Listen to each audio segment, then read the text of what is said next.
The economic and social disruption caused by the pandemic is devastating, with millions fell into extreme poverty, and Namibia was not spared of this impact. It started in March last year with 2 important cases, and nearly 4 months later, the number of positive cases increased to 667. Most of the confirmed cases were found in travelers entering the country held in routine quarantine facilities. The government responded rapidly to COVID-19, brought all sectors, development partners, private sector and civil society on board, and developed a multi-sectoral national response plan for the pandemic. Despite this effort, cases continue to increase, forcing government to declare a state of emergency on 17 March 2020 and rapidly implemented several critical public health and safety measures. That's included lockdown, a ban on international travel, mass gatherings, and mandatory quarantine measures. On July the 10th, the country announced its first COVID-19 related death. Positive cases became a daily dose. By September 17th, the country cumulative cases hit 10,000 mark, including an infant of less than 1 month. Since the first death in July, collective COVID-19 deaths rose to 205 on December 31st.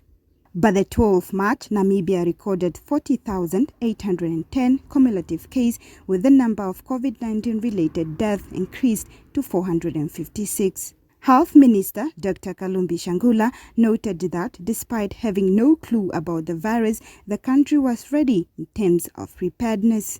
Preparations. That is before the cases were recorded in Namibia. We were following events in the world. The evolving event in Wuhan, China, where COVID-19 started.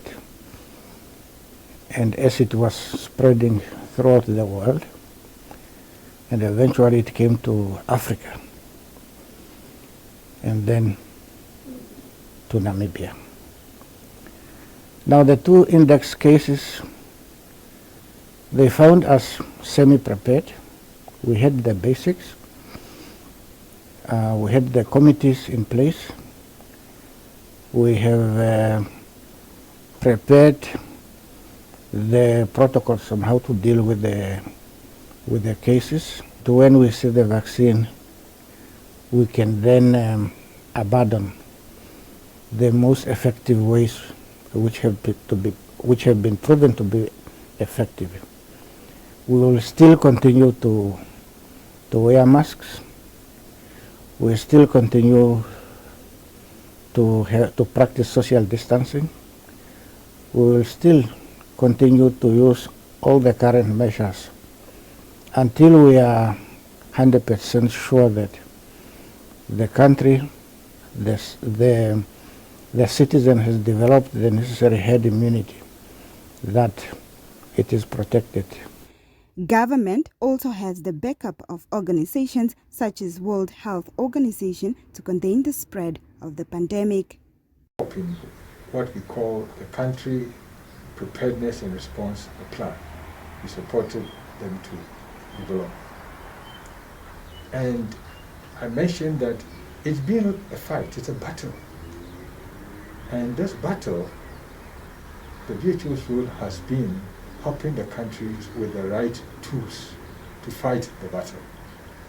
In terms of providing the necessary guidelines and guidance, technical and scientific information, because the virus is new. And so we didn't even know how to handle it. And therefore, the VHO's role has been to get the right scientific information about what the virus is, what the virus does. So providing those tools. The WHO also provided human resource. We brought in expertise, and then we recruited local experts as well.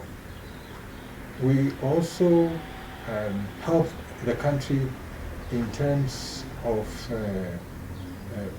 bringing together partners and advocating to show how this whole pandemic is panning out. The country now has 2,129 active cases, tested 319,666 samples, while 38,217 people have recovered from the disease. One of those who survived from the pandemic speaks about his experience. I actually had it it was 2 weeks.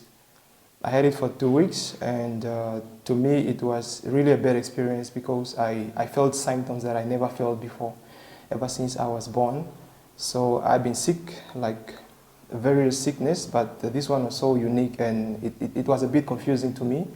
So I had, what I experienced actually in the first week is that I lost the ability to taste and smell. I was just normal. I was not sick, not anything else that I was sick, but that one just came up like out of the blue. I don't know how it came up.